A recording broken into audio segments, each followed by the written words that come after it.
रेणुका बिरयानी खा के कमरे में आती है। तभी यहाँ पे परेश कहता है, तू पानी लाने गई थी ना, या कुआं खोदने गई थी? इतनी देर कैसे हो गई तुझे? तो वो कहती है, हाँ हाँ मैं पानी लाने ही गई थी, लेकिन उतने में रिया मिली। वो बिरयानी खा रही थी, तो उसने कहा कि आप भी चखिए ना करके, तो थोड़ी सी चख के आ गई मैं भी। यहाँ पे परेश कहता है, तू पागल है क्या? इतनी रात को बिरयानी खा रही है? तुझे अगर हज़म नहीं हुआ तो रात भर तू तकलीफ़ में होगी और मुझे सोने नहीं देगी। रेणुका कहती है, ऐसा कुछ भी नहीं होगा। तो वो कहता है परेश कि वो रिया तो बच्ची है, जवान है, और तू? तो यहाँ पे रेणुका तुरंत कहती है, क्या बोल रहे हो परेश, मैं भी जवान हूँ, तुम मुझसे 9 साल बड़े हो, मुझे बुढ़ा मिल गया, मैं कुछ भी हज़म कर सकती हूँ, बड़े से बड़ा पत्थर भी हज़म कर सकती हूँ, कुछ नहीं होगा, सो जाओ तुम। और परेश सो जाता है। इसकी ये बकवास सुन के वो बोलता है कि चल चल लाइट बंद कर, मुझे सोने दे करके। वो कहती है हाँ, और दोनों सो जाते हैं। साइली किचन में प्लेट लेने जाती है हलवा खाने के लिए। तभी उतने में तेजस अपने कमरे से बाहर आता है पानी भरने के लिए। रात को सोने से पहले ये लोग देखते नहीं अपने कमरे में पानी है या नहीं, हमेशा हर एक करके उठता है और पानी भरने के लिए बाहर आता है। यहाँ पे तेजस देखता है टेबल पे कुछ रखा हुआ है और उसको खुशबू बहुत अच्छी आ रही होती है। वो उसके पास आता है और देखता है तो गाजर का हलवा है। साइली वहाँ से किचन से देखती है तो वो तेजस को देखती है गाजर के हलवे के साथ। यहाँ पे तेजस रोशनी को भी बुलाता है और वो दोनों गाजर का हलवा खाने बैठ जाते हैं। और साइली हाथ में प्लेट लेके उन दोनों को हंसते हंसते देखती रहती है। यहाँ पे ये देख के सचिन को बहुत गुस्सा आ रहा होता है और कहता है, ये भुक्कड़ साले कभी नहीं सुधरेंगे, पता नहीं था घर पे इतने भुक्कड़ बैठे होंगे करके। आइंदा से मैं साइली के लिए घर पे कुछ लाएगा ही नहीं, बाहर ही उसको उठा के लेके जाएगा। यहाँ पे वो दोनों जाने के बाद साइली आके सोती है और सचिन गुस्से से देख रहा होता है और साइली हंसते हंसते सचिन के पास देख रही होती है। वो दोनों एक दूसरे को देख रहे होते हैं। यहाँ पे रात को रेणुका को तकलीफ़ शुरू हो जाती है एसिडिटी की, और वो उल्टी जैसा आवाज़ कर रही होती है। उस आवाज़ से रेणुका तो उठ जाती है अपने आप, तकलीफ़ हो रही है इसलिए, लेकिन परेश की भी नींद खुल जाती है और वो भी उठता है और रेणुका को बोलता है, मैंने कहा था ना तुझे तकलीफ़ होगी करके, इतनी रात को मत खा बिरयानी, लेकिन तू कब किसी का सुनती है, बस अपने मन का ही कर। तो वो यहाँ पे तकलीफ़ से परेशान होती है। परेश कहता है, यहाँ पे थोड़ा सा टहल, अच्छा लगेगा। और वो बाहर जा रही होती है। तभी परेश पूछता है, तू कहाँ जा रही है बाहर? तो वो कहती है, बाहर टहलने जा रही हूँ, वॉक ले रही हूँ। तो वो कहता है कि वहाँ सचिन और साइली सोए हुए हैं, तू वहाँ कहाँ जा रही है? तो वो कहती है, तुम सो जाओ ना। वो कहता है, ठीक है, लाइट तो बंद कर। वो लाइट बंद करती है और बाहर आती है। जानबूझकर सचिन और साइली को तकलीफ़ देने के लिए वो बाहर आ जाती है और परेश भी कुछ कहता नहीं है। यहाँ पे सचिन और साइली सोए होते हैं। उतने में आवाज़ कर करके रेणुका अपने कमरे से बाहर आती है और सचिन साइली देखने लगते हैं। सचिन को लगता है साइली आवाज़ कर रही है क्या, इसलिए वो पूछता है, क्या हुआ, तू आवाज़ कर रही है? तो वो कहती है नहीं। और फिर देखते हैं तो रेणुका बाहर आई है। यहाँ पे वो दोनों रेणुका को देख रहे होते हैं और परेशान होते हैं, ये अब बाहर क्यों आई है और ये क्या आवाज़ें कर रही है करके। साइली हमेशा की तरह, काकू क्या हुआ करके काकू के पास जाती है और पूछती है, क्या हुआ, आपको तकलीफ़ हो रही है? यहाँ पे सचिन कहते हैं, हाँ ठूस ना और बिरयानी, तकलीफ़ होगी ही ना, दूसरों को भी तकलीफ़ देती है। यहाँ पे रेणुका सचिन पे गुस्सा करती है और साइली को चिल्ला के बोलती है, तू खड़ी क्या है, जा जाके मेरे लिए गर्म पानी लेके आ। साइली, हो काकू। और वो किचन में जाती है। यहाँ पे सचिन परेशान हो जाता है कि सोने नहीं मिलेगा, उससे अच्छा मैं छत पे ही सोता हूँ करके, और अपना चादर तकिया लेके छत पे चला जाता है। अगले दिन यहाँ पे शकु आती है और रेणुका को एसिडिटी की तकलीफ़ होती है, इसलिए उसके पीठ में ज़ोर ज़ोर से मार रही होती है। ये शकु लगता है अपना भड़ास निकाल रही है, ज़ोर ज़ोर से मारती है, लेकिन फिर भी रेणुका को उस तकलीफ़ से छुटकारा नहीं मिलता। यहाँ पे हर कोई कहता है कि ऐसा क्या हुआ?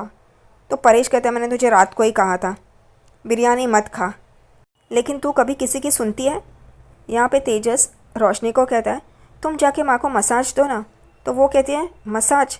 मुझे नहीं पता उससे काम होगा या नहीं, ये एसिडिटी है, मसाज से उनको रिलीफ मिलेगा, मुझे नहीं पता।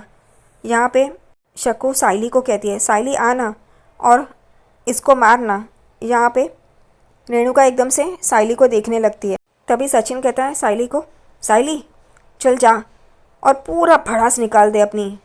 और यहाँ पे रेणुका एकदम से चौंक के सचिन और साइली को देखती है और साइली को कहती है, तू पीछे हो, तू पीछे हो, और साइली भी पीछे चली जाती है। यहाँ पे रेणुका कहती है नहीं नहीं ये नहीं चाहिए। काकू कहती है रोशनी तू तो आ। तो वो कहती है नहीं मौसी मैं कैसे काकू को मारूं। उतने में रिया कहती है अरे इतना ही है ना, क्या है उसमें, मैं मारती हूँ। अरे बॉल कहाँ है, बैट नहीं है मेरे पास। यहाँ पे वो अपना स्लीव्स ऊपर करती है और मारने के लिए ऐसे आगे बढ़ रही होती है। उतने में आकाश उसे पकड़ता है और कहता है रिया तुम नहीं बस करो बस करो। ये कहती है क्यों आकाश। तेजस भी अपनी माँ के पास आता है और कहता है सच में माँ तुम्हें बहुत तकलीफ़ हो रही है। तो रेणुका उसे कहती है नहीं रे नहीं, मैं तो नाटक कर रही हूँ। तुम्हें क्या मैं नाटक कर रही हूँ ऐसे लगता है। और वो एकदम से पीछे रोशनी के पास आके खड़ा होता है।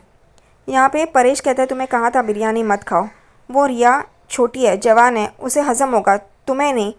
यहाँ पे रिया भी कहती है मुझे तो कुछ नहीं हुआ, तो आंटी को क्यों इतना हो रहा है, आओ मैं मारती हूँ करके। और रेणुका एकदम से रिया के पास देख के चौंक जाती है। आकाश उसे पकड़ता है और कहता है नहीं नहीं रहने दो अभी नहीं, हाँ बस बस अभी नहीं रिया प्लीज़। रिया कहती है मैं चैम्पियन हूँ बॉल फेंकने में मारने में, मैं ठीक कर दूँगी आंटी। और यहाँ पे एकदम से डर के रेणुका रिया के पास देख रही होती है क्योंकि वो हाथ उठा के आने वाली होती है उसके पास। लेकिन उतने में आकाश कहता है रिया जाने दो ना प्लीज़, और वो रुक जाती है।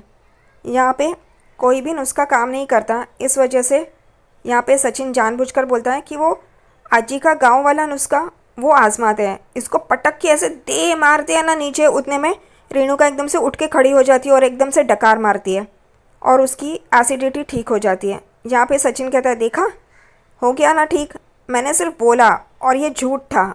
उतने में ही इसकी एसिडिटी ठीक हो गई और सब लोग खुश हो जाते हैं, सब लोग अपने अपने काम पे चले जाते हैं। यहाँ पे रिया की माँ रेणुका से मिलने आती है, वो फंक्शन के बारे में बात कर रही होती है और जानबूझकर रेणुका को कहती है कि हम इस फंक्शन में हमारे फैमिली मेम्बर्स फ्रेंड्स सबको बुला रहे हैं, तो हम ये चाहते हैं कि हमारी इंसल्ट ना हो। तो रेणुका कहती है हाँ क्यों नहीं ऐसा कभी कुछ नहीं होगा। तो वो कहती है नहीं लेकिन इस फंक्शन से सचिन को दूर रखना, क्योंकि आपको पता है ना क्या हुआ था पिछली बार। तो रेणुका को याद आता है सचिन ने कैसे जॉय को मारा था और वो कहती है हाँ मैं समझ गई, आप चिंता मत कीजिए, वो फंक्शन में ऐसा कोई भी इंसान नहीं होगा जो उस फंक्शन को ख़राब करेगा। यहाँ पे रिया की माँ हंसती है और वहाँ से चली जाती है। परेश घर पे आता है, तभी यहाँ पे रेणुका उसके पीछे पीछे आती है और कहती परेश कहाँ गए थे। तो वो कहता है वॉक के लिए गया था। क्यों। तो वो कहती कितना पसीना आया आपको, लाओ मैं पोंछ देती हूँ। अपना पल्लू लेके उसे पोंछने जाती है। तभी परेश कहता है मैं वॉक पे गया था तो पसीना तो आएगा ही ना। जानबूझकर रेणुका एकदम से उसकी चिंता दिखाती है कि परेश तुम कितने थक गए हो, आओ आओ बैठो मैं तुम्हें पानी देती हूँ। यहाँ पे परेश चौंक जाता है रेणुका की ये ऐसी हालत देख के कि ये इतना सब कुछ पूछ रही है मुझे। वो चौंक जाता है। रेणुका उसके लिए पानी लेके आती है, परेश पानी पीता है। फिर रेणुका उसे कहती है अरे तुम ये शर्ट पहन के गए थे, इसे तो इस्त्री भी नहीं है, तुम कहते ना मुझे तो मैं इस्त्री करके दे देती या फिर कोई और शर्ट दे देती। परेश तुम भी ना। तभी परेश कहता है रेणु ऑफिस के टाइम पे भी तुमने मुझे पूछा नहीं था कि मैं तुम्हारे शर्ट को इस्त्री करके दूं क्या, अब क्यों पूछ रही हो, कुछ बात है क्या। तो वो कहती है नहीं नहीं कुछ भी नहीं और बैठ जाती है। परेश कहता है ठीक है तो मैं आता हूँ थोड़ा आराम करता हूँ। तो वो कहती है नहीं नहीं मुझे बात करनी है। तो वो कहता है तभी मुझे लगा ही था ये सब कुछ उसी के लिए चल रहा था ना, बोलो क्या बोलना है तुम्हें। तो वो कहती है कि समधन जी आई थी। तभी यहाँ पे परेश कहता है क्या साइली की माँ आई थी। तभी रेणुका अपना मुंह टेढ़ा कर लेती है और कहती है रिया की माँ परेश। तो वो कहता है साइली की माँ भी तुम्हारी समधन है समझी ना। वो कहती है रिया की माँ ने कहा है कि उन्होंने हॉल बुक किया है और 2 दिन में ही वो फंक्शन है। तो परेश कहता है अच्छा है चलो। परेश कहता है रेणु पहले हम शगुन का सामान लेंगे ठीक है। तो वो कहती है हाँ लेकिन परेश कहता है हाँ बोलो ना, लेकिन मैं ये चाहती हूँ कि उनका फंक्शन ख़राब ना हो, ऐसा वो भी बोल रही थी। तो वो कहता है मैं समझा नहीं। तो रेणुका कहती है तुम्हारा लाडला अगर उस फंक्शन में आएगा तो पता है ना तुम्हें क्या होगा, वो अपने आप पे काबू नहीं रख पाएगा और वहाँ पे झगड़ा करेगा और ये उन्हें भी नहीं चाहिए और मुझे भी नहीं चाहिए। और उतने में साइली भी वहाँ पे आती है और ये सारी बातें सुनती है। परेश कहता है क्या बोल रही हो तुम।